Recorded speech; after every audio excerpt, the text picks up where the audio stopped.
In one of our previous videos, we saw how to use the input-output logics of our Iris fire panels.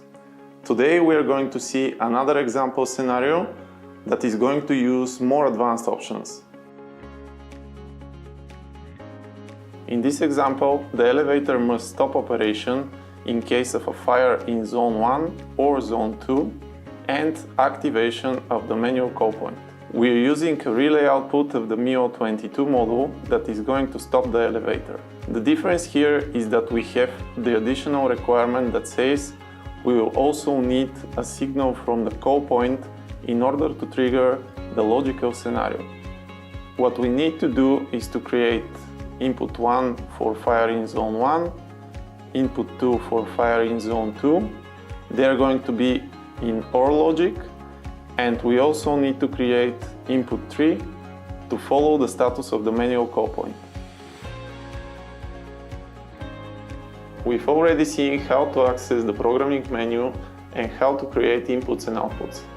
First, we will create the inputs. Inputs 1 for fire in Zone 1 and input 2 for fire in Zone 2, just like in the previous example. Then we create input number 3. This input must be programmed to follow condition of loop device, which in our case is the manual call point. To do so, we need to select type loop, then enter the correct loop and device number. The last and the most important step is configuring the logical output. First, we link the output to the MIO22 module and then we edit the input map. The specific condition here is that we need to program input 1 and 2 in OR logic, while the input 3 must be programmed in AND relation.